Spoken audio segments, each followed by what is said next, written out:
The Third Angel's Message by A.T. Jones in 1895. Forward. The following 26 sermons were given by A.T. Jones at the General Conference of 1895, as recorded in the General Conference Bulletin. This material has been reformatted but not re-edited for the reader's enjoyment. The spelling, punctuation, and grammar remain unchanged. These sermons present the righteousness of Christ in the context of religious liberty. In the first several sermons, Jones lays the groundwork of the politics of his day, showing the fulfillment of prophecy in the push for a union of church and state. This may be a challenge for some, but if patient, the reader will be richly rewarded. Even though many of the issues of that day are gone, and most of these organizations no longer exist, the principles are forever the same. The angels have been holding back the winds of strife since the 1888 era, and when God has a people who are willing to go all the way with him, and there will be, for they've been prophesied to be, he will instruct those angels to let the winds go, and we will find ourselves right back where we left off. Spiritualism, a union of church and state, and the healing of the beast's deadly wound will manifest themselves in power in an overwhelming and sudden way. Praise God for these powerful, wonderful sermons wherein we find the counsel of God given in this most precious message. It is our prayer that this godly counsel will prepare you for what is just ahead of us, for what has been delayed for over 100 years for our sakes, not only for the time of trouble, but for the second coming of our dear Lord and Savior. Fourth Angel. This is a special testimony that Ellen White gave in May of 1895, and these were the sermons that Jones gave at the General Conference, finishing in April of 1895. She says, "The Lord in his great mercy sent a most precious message to his people through Elders Waggoner and Jones. This message was to bring more prominently before the world the uplifted Savior, the sacrifice for the sins of the whole world. It presented justification through faith in the surety. It invited the people to receive the righteousness of Christ, which is made manifest in obedience to all the commandments of God. Many had lost sight of Jesus. They needed to have their eyes directed to his divine person, his merits, and his changeless love for the human family. All power is given into his hands, that he may dispense rich gifts unto men, imparting the priceless gift of his own righteousness to the helpless human agent. This is the message that God commanded to be given to the world. It is the third angel's message, which is to be proclaimed with a loud voice and attended with the outpouring of his Spirit in a large measure." She also said in 1906, "I know from the light that God has given me that there should be a revival of the messages that have been given in the past." This is Manuscript 760, page 31. The Third Angel's Message, number 1. Image to the Beast, by Alonzo Trevor Jones, narrated by Raymond Joseph. We all understand very well, no doubt, that every lesson that will be given will be on the third angel's message, It matters not by whom it may be given.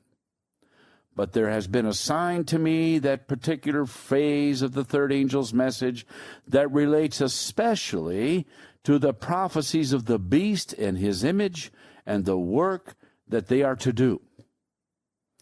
We shall begin with that tonight and follow it up as the lessons may come.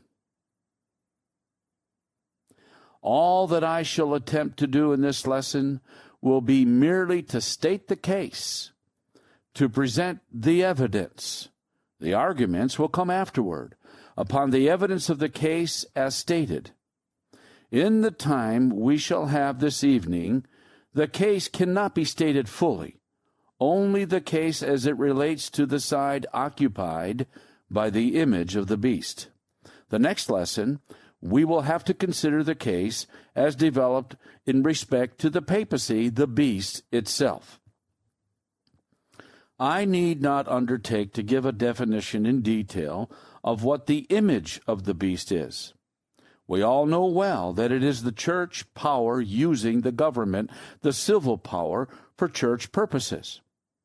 That is definite enough to recall to the minds of all the general subject. The case to be presented this evening will be simply the outline of what the professed Protestants of the country are doing, and the evidence that they are doing it in such a way that all may see the situation as it now stands before the country, and not only stands temporarily, but stands before the country in such a way that it is intended by those who are conducting the measures to be permanent. The year 1894 alone we will touch. About the middle of the year, there was the Sederquist case, which arose in the regular army at Omaha. Sederquist had refused to fire at targets on Sunday. He was court-martialed for disobedience of orders and sentenced to a term of 6 months' imprisonment, I believe. We are not to touch upon the merits of the case as it arose in the army. We are to notice the use that was made of it at the time. With this, no doubt, a good many are familiar, but I simply call attention to it now as one of the points in the general array of evidence that is before us. As soon as that was done, and the proceedings had been published, the Secretary and General Manager of the Sunday League of America, Reverend Edward Thompson of Columbus, Ohio, sent a communication to the President of the United States, a part of which, the material portion, I will read.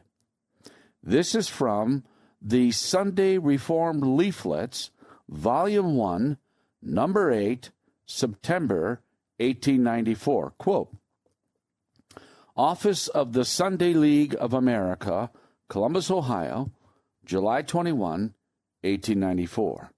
To His Excellency Grover Cleveland, President of the United States and Commander-in-Chief of the United States Army.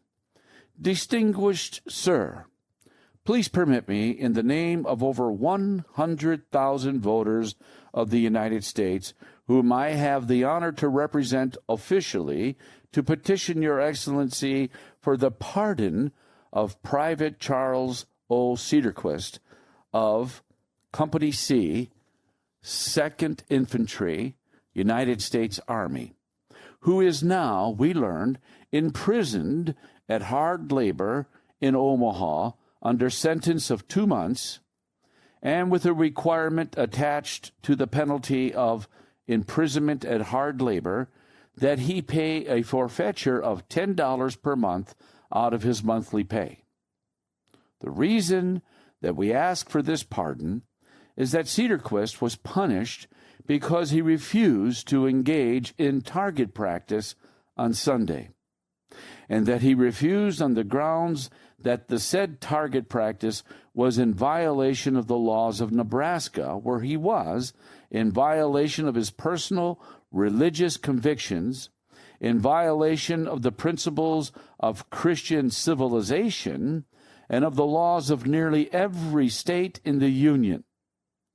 since the Supreme Court of the United States decided in the Holy Trinity case on the 29th of February, 1892, that this is a, quote, Christian nation, and said Private Cedarquist had the right to expect that no regulations or requirements would be made in the army of this nation out of harmony with the general laws and customs of that type of Christianity which our history has illustrated, close quote. Then he refers to the Constitution and exemption of Sunday from the time which the president has to sign a bill. The result was that the man was pardoned, and the officer who ordered Cedarquist to do the shooting on Sunday was ordered to be court-martialed, but his fellow officers acquitted him. That shows that the combination as represented in that particular form of organization has used the government for its purposes and proposes to do it upon the strength of over 100,000 voters of the United States, whom the general manager has the honor to represent officially. Not far from that same time, the postmaster of Chicago, who is a United States officer, proposed to hold an inspection of mail carriers of the city of Chicago on Sunday. And the directions were given that whosoever among them had any conscientious convictions against such work or service on Sunday were at liberty not to appear. But the parade was not allowed to be held at all, because the churches of Chicago combined and sent such a protest to Washington, the president, and his cabinet, that the postmaster was forbidden to hold his parade on Sunday. Likewise, there has been before the country, for 2 or 3 years, the campaign headed by Dr. Parkhurst of New York City against the municipal management. It culminated in the election last November, in which this political reform element triumphed, and that triumph spread the fame and the influence of the leader of that movement through the nation and other cities that had formerly followed the same course which he was conducting in New York City, have since invited him to come to their cities to give instruction on how best to carry on their campaign in the same line of things. Chicago is the first one that has done this since election. About 2 years ago, the city of Washington, with some of the United States senators, invited him down there, and he went and made several speeches to teach them how to conduct government. The other day, he was in Chicago at the invitation of a certain club of that city, and I have his speech here. I will make a few quotations from it, merely to illustrate the actuating spirit of that movement, that you may see precisely what it is, that it is not intended to be politically only, but religio-political. It is intended to be the church interfering, no, not simply interfering, but managing, controlling, and guiding the government by her dictation, and according to her interpretation of morality of the Scriptures, and, as it is said, of the Ten Commandments. And one thing that you will notice, too, as I shall read these evidences, not only from this speech, but from others that I shall bring, is the prominence that is being given to the Ten Commandments. Now, our work from the beginning has been to set forth the integrity of the Ten Commandments and to insist upon them, and we have expected that the issue upon the Ten Commandments would become national sometime. And one of the points in the evidence that I am to set before you now is that the time is very nearly, if not entirely here, when the Ten Commandments are to be made a general question, a question for general discussion, and that they are to have a place in national affairs. It is true that on the part of these political religionists, the Ten Commandments are put before the nation in a false light, and a false use is made of them all the time, but that matters not. When the enemy sets up the Ten Commandments and makes a false use of them and perverts them, it simply gives the Lord's truth and his cause that much more leverage to insist on them as God gave them and as they mean. And that simply opens the way for the third angel's message to have a larger place and to do more work than otherwise. So, that in all these things, we need not look at that side as really opposed to the third angel's message.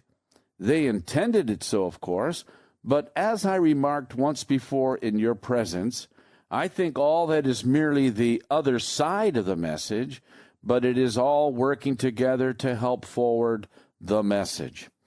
I will first read 3 or 4 statements that were made by Dr. Parkhurst in his speech in Chicago, that you may see the character of the procedure as he is the grand representative of it, that you may see what kind of sentiments are made prominent and what are the representative sentiments of the movement.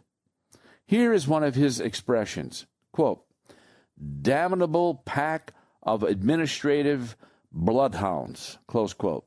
Another is, quote, "a lying, perjured, rum-soaked, and libidinous lot," close quote. Another is, quote, "purgatory to politicians and chronic crucifixion to bosses," close quote. Another, quote, "thou shalt not kill, thou shalt not commit adultery, thou shalt not steal." These are ethical chestnuts, but they laid out Tammany, close quote.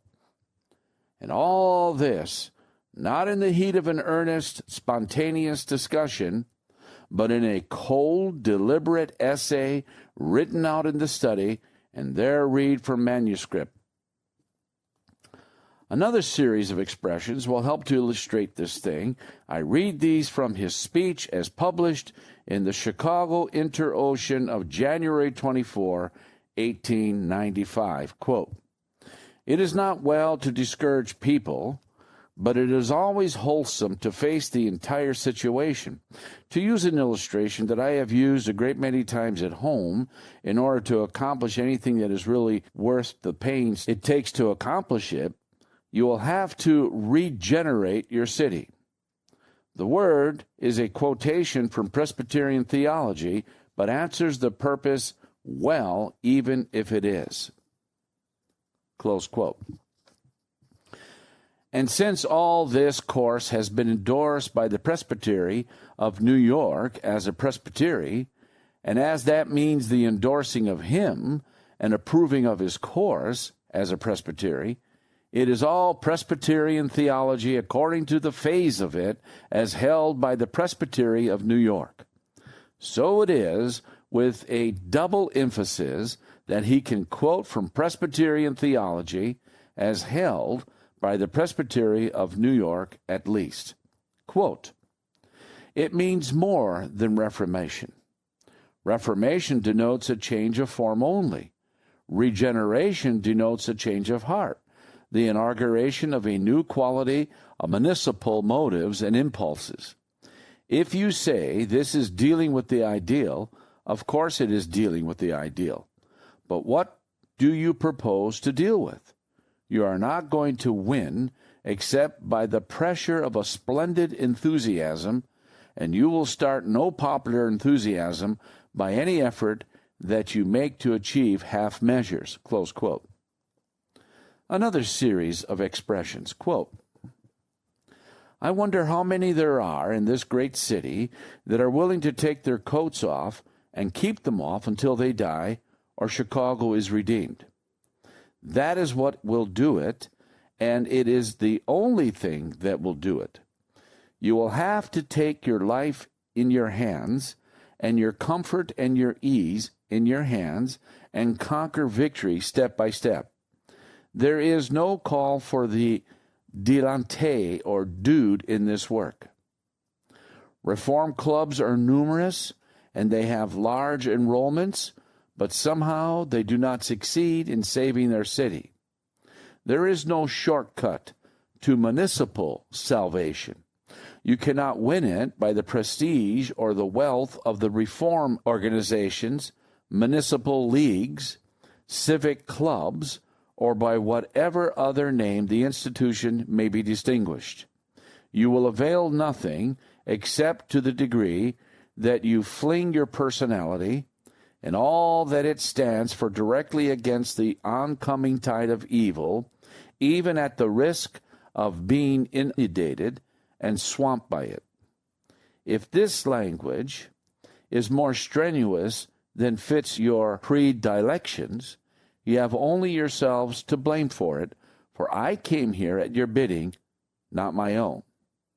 If you have any object in life that means more to you than the redemption of Chicago, I would counsel you to keep out of the municipal regeneration business. Close quote. Jesus Christ said, "Seek ye first the kingdom of God."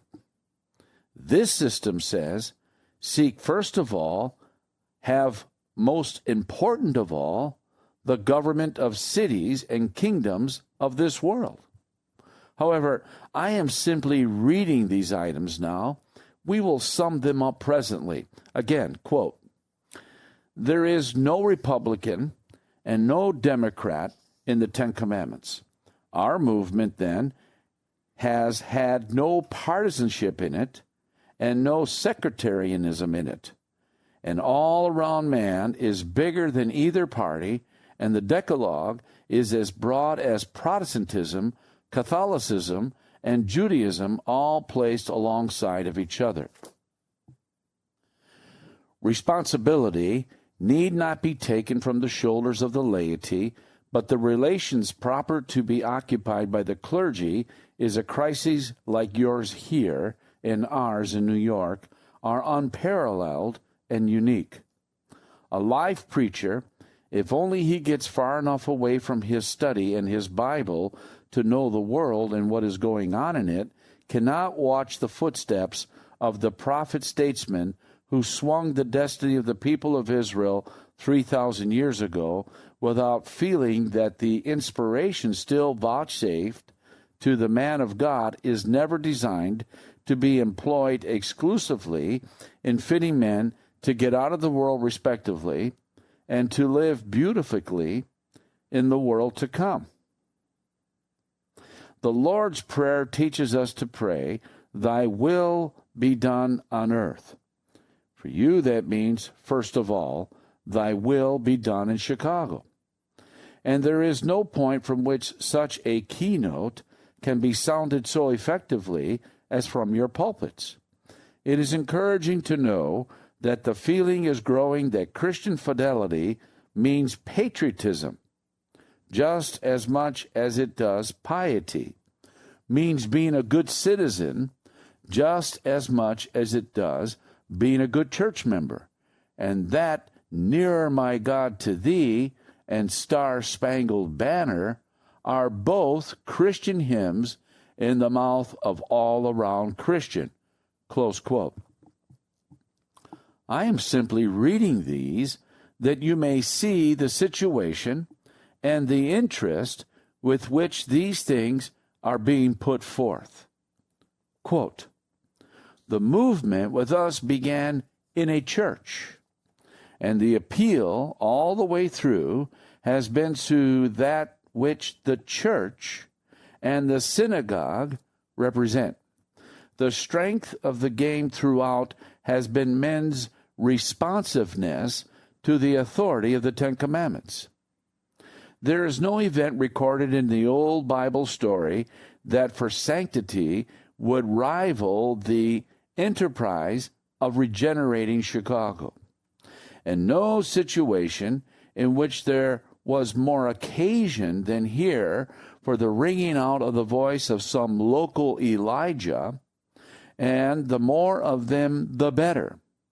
The whole question that confronts you just now is a question of righteousness versus iniquity, honesty versus knavery, purity versus filth.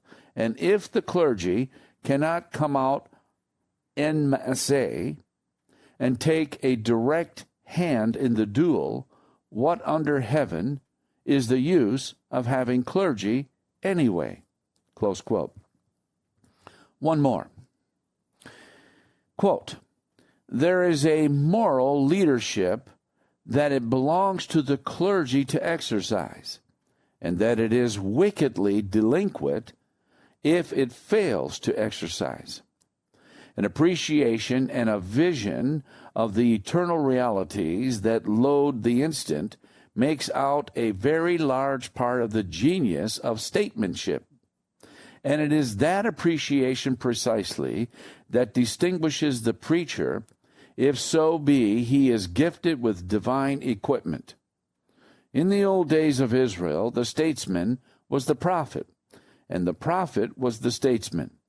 And within certain limits, it even yet lies in the intention of nature and of God that the two offices should coalesce, and that the man who knows the secrets of God should shape the moral purposes and inspire the moral counsels and activities of his town and time. And I venture to say to my brethren in the Christian ministry that I speak with the assurance of definite knowledge when I say that there is no influence that will more immediately operate to bring back the world to the church than for the church and its modern prophets to come back to the world and fulfill to it their mission of gentle authority and moral governance. Close quote. This is enough to set the whole field before you, that the terms that relate only to the salvation of the soul in righteousness and are used in the Bible, that weigh and belong only to the church, to use that way, these terms are used for worldly things altogether, and the whole of it. The whole plan of salvation and of church work is reduced to the level of this world and made to mean the saving of things as they are in this world. Then you see the application of the Ten Commandments, which they make, will be only to the outward man, and will be just simply the same old iniquity over again. Cleanse the outside of the cup and the platter, and the inside will be as it has always been with the Pharisees.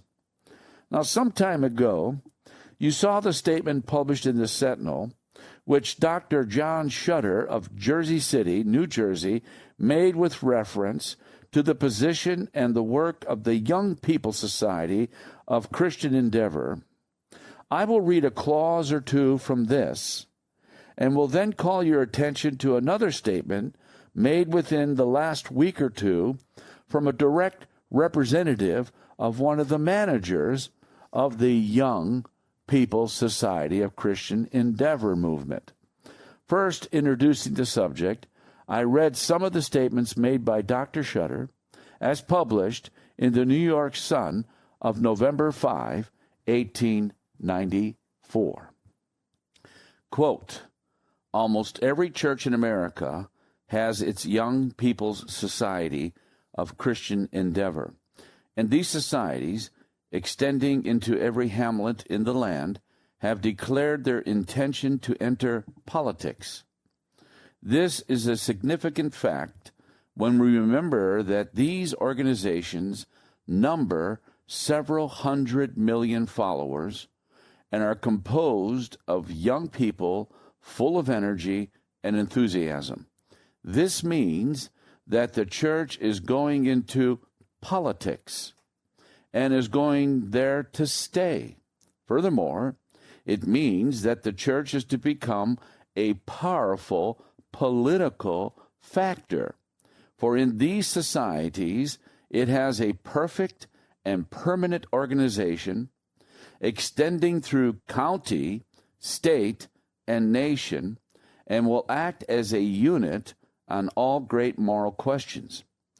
I do not take it that the churches are to form a separate political party. On the contrary, they will stand outside all parties, but they will cooperate and as one prodigious organization make their demands upon existing parties and have their wishes fulfilled. Before election, every local union will assume temporarily the appearance of a political convention, ratifying such candidates only as will carry out the desires of the respectable portion of the community. They will secure written pledges from the candidates and hold them to their pledges. And if they fail to keep their pledges, those particular politicians will be doomed. I hail with the utmost joy the coming of this eventful day in the history of the church. At last the politicians will find that we Christian people are not a parcel of fools, that we know enough to cooperate, command several million of voters, and have hurled our combined forces against the enemies of righteousness, law, and order. Now, when Christian people combined and hold an overwhelming balance of power, when they pull together and refuse as a body to vote for any man who will not carry out their principles, then and then only will they be respected and become politically powerful. Why should there not be Christian halls as well as Tammany halls? Why objection to a sanctified caucus? Why not pull wires for the kingdom of God? If sinners stand together and protect their interests, why should not the saints do the same thing and whip old Satan out? Close quote. Here is the latest from the Christian Endeavor Department of the Christian Statesman. It is conducted by a Christian Endeavor officer, and the particular series of lessons that are being taught now and studied is on Christian Endeavor Good Citizenship. Just a few sentences from this. Quote, "The politics the Christian Endeavor movement is striving for is Christian politics. And if party politics, Christian party politics. We are to conceive of it as a section of Christian living, of which the social life, the business activities, the family duties, and the distinctively church work are other sections. Politics as a Christian duty to be thoughtfully considered along with social, business, and home duties. In politics, Christianity takes exactly similar ground. Of two good candidates, the church has no right to decide between them, but from every pulpit, let there be thunder, tremendous protests against candidates who have the Ten Commandments on the other side." Close quote. That may be a misprint for leave the Ten Commandments on the other side, but you get the thought. Quote, "Wherein is a discussion of Christian politics less suitable for the pulpit or prayer meeting than a discussion of Christian business or society or home duties? Politics has its peculiar temptations, and the Christian spirit is indispensable. If only to save a multitude of young men who enter it every year from moral ruin, we must purify it, but also to save the country and our sacred American institutions." Close quote. Then, what does their salvation reach? What only does that salvation from the whole plan of it concern? Only this world, the things of this world, and as they are in this world. It does not go beyond that.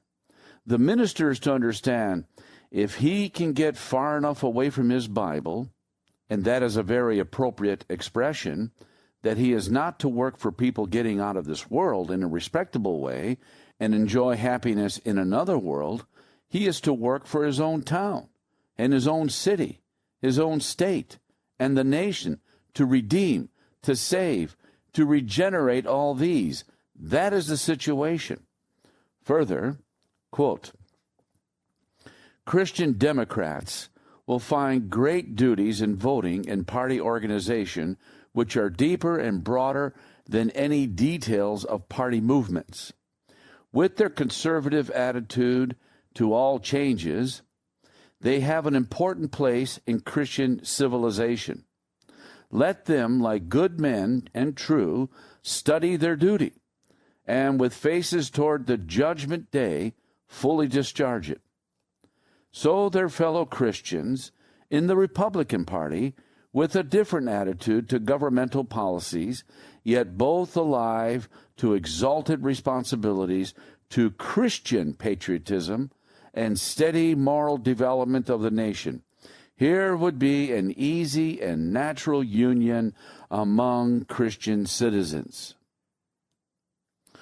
The church is the best place for the agitation of moral and spiritual good, and this union in every church of all Christian citizens, with sections in it of the closer organization of each party, would promote thorough efficiency where these smaller bodies are most influential, that is, in their own party, leaving out all details of party action, or leaving these to the general meeting in a hall convenient of all the sections of any designated party.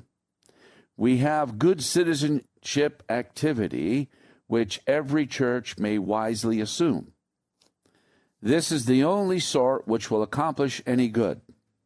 In Christian endeavor, it is high time more definite plans be pushed. We cannot simply go on giving addresses and holding rallies with nothing practical beyond.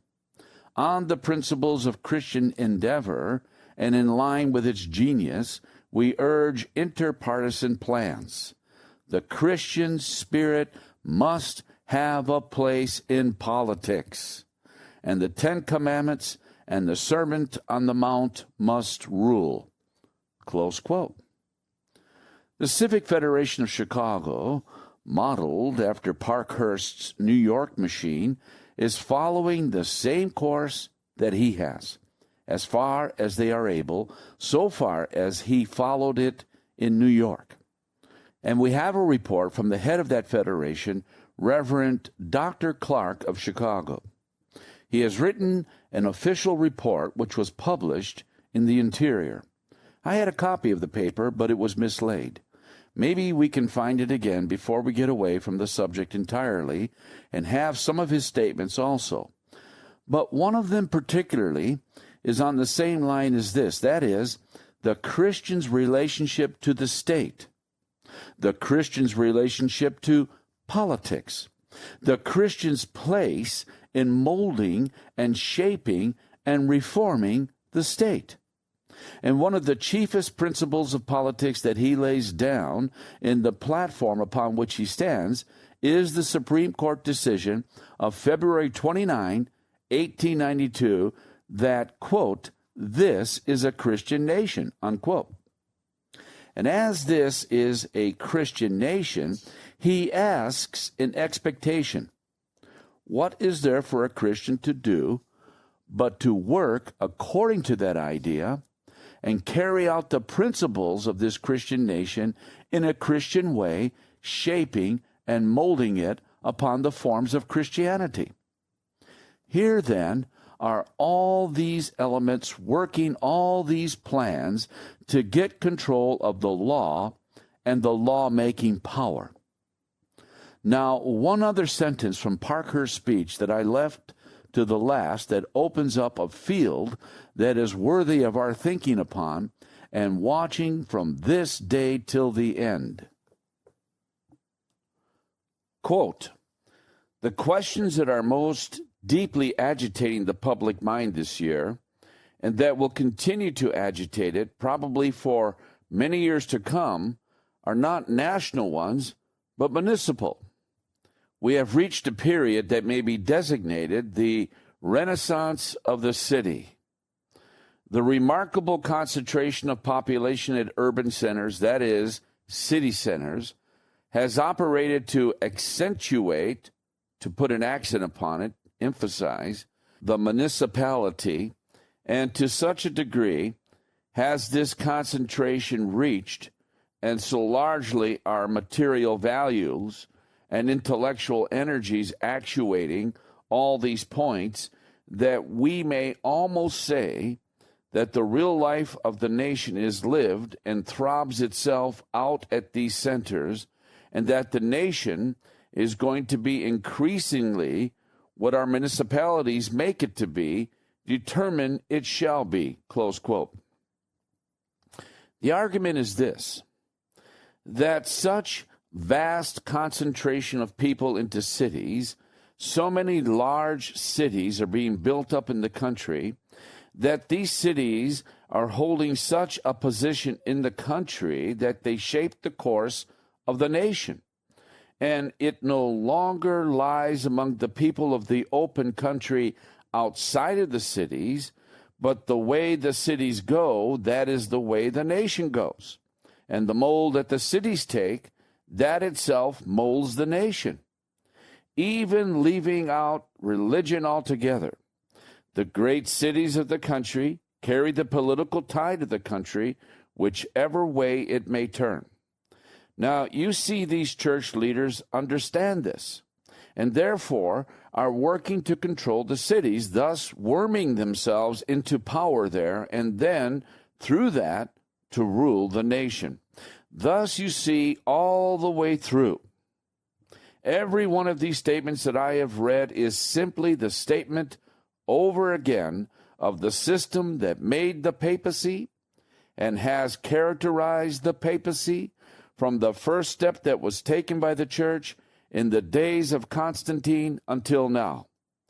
Anyone that has gone over that history knows that each one of these statements I have read is just exactly the same thing over again. Has anyone here who has gone over that history had any difficulty at all in seeing the image of the papacy in the situation as laid out here in the statements which I have read from their own words? No, sir. Anyone who has gone over that history cannot fail to see the image there, working the precise way, for the precise purposes that the papacy did. And the whole image stands working right before us. Then how can any one of us mistake the fact that the image of the beast stands full-formed, as it were, before the country today, and working with all insinuating might, not with all the power of the law yet?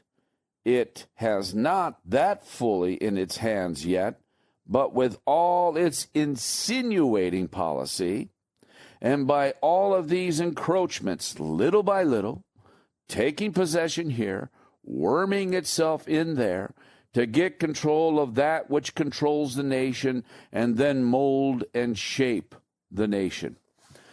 Look at another phase in this that shows the image.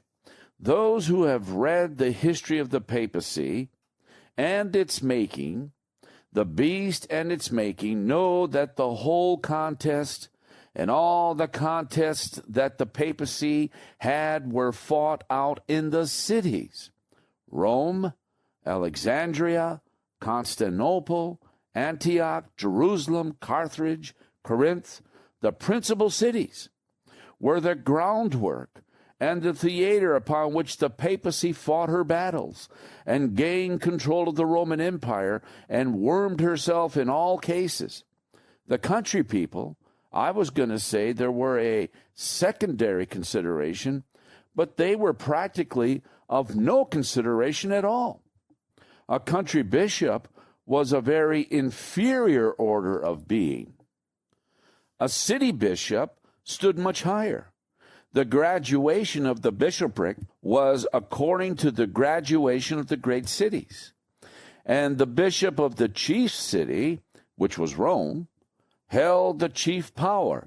he could there and thereby control more of the elements that were needed to build up the power of the papacy. And thus Rome became the seat and its bishop the head of the papacy, the beast.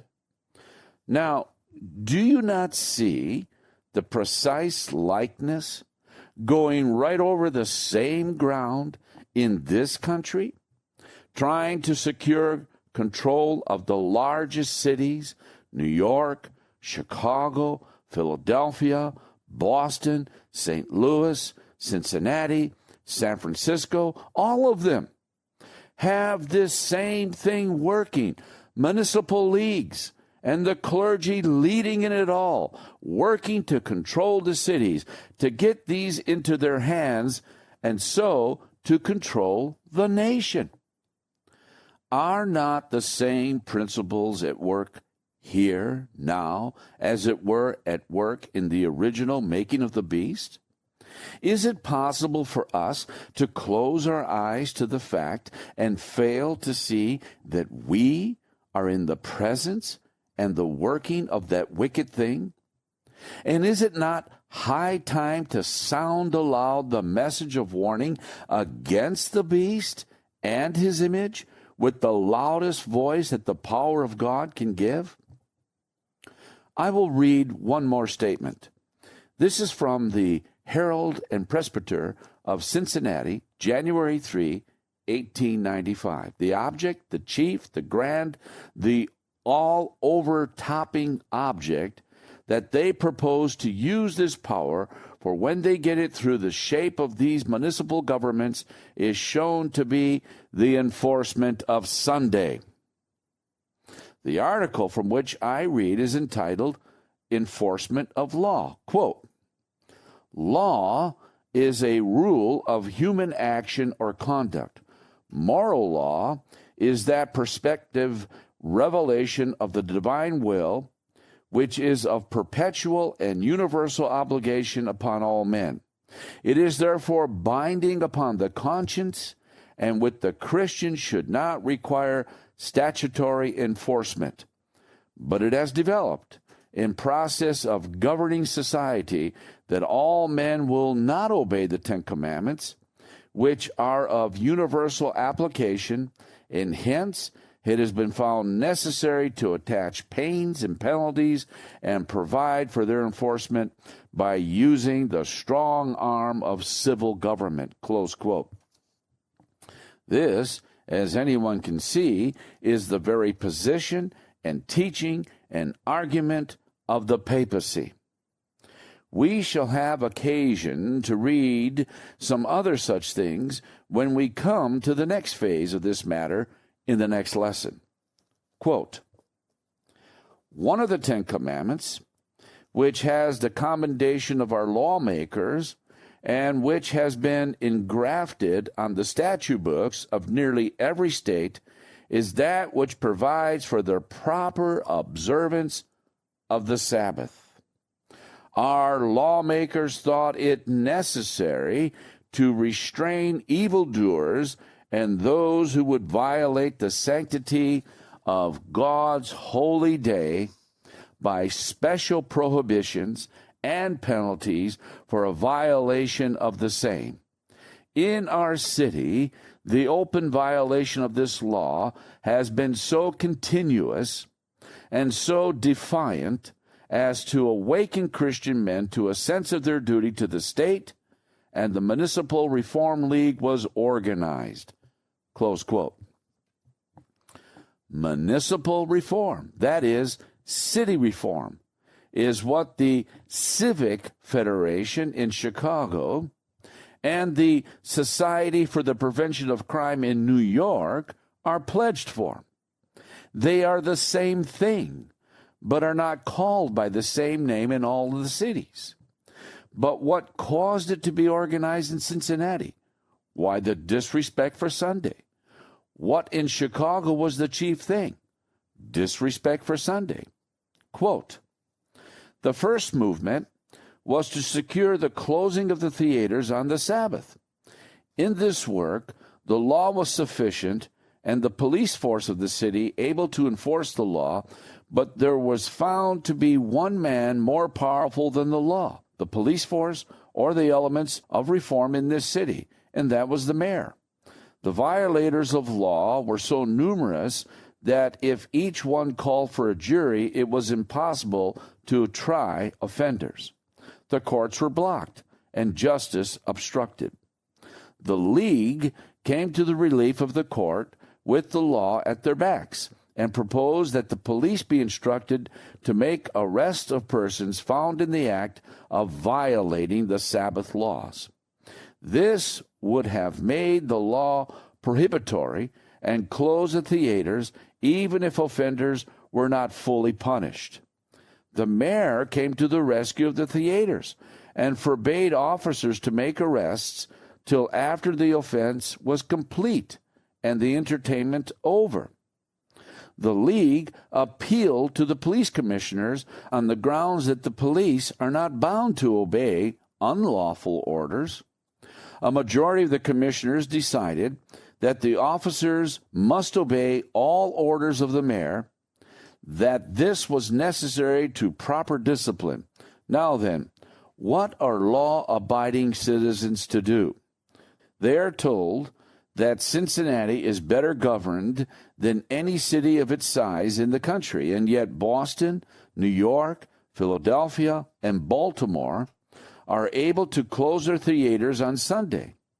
There is some talk of impeachment proceedings against the mayor, while others favor a petition to the governor to remove the police commissioners and an appeal to the polls on the issue whether the chief magistrate of a city could place his feet on the statues of God and man and defy the moral sentiment of society. Close quote. So you see, this demands the enforcement of Sunday laws first. If this is not done to their satisfaction, they demand municipal reform. The city is going to ruin, and so you must have a different element to save the city. But what would they want to save the city for? Oh, to enforce Sunday laws, in order that Sunday may be saved, in order that the nation may be saved. So don't you see the one great thing at the last that is aimed at in all these movements, in everything, is the enforcement of Sunday? And we know that that is the making of the image of the beast and the enforcement of the mark of the beast. Therefore, from all this evidence, it is perfectly plain that the country is now in the living presence, the living, acting presence of the image of the beast and his endeavor to enforce the mark. This is the end of sermon number 1.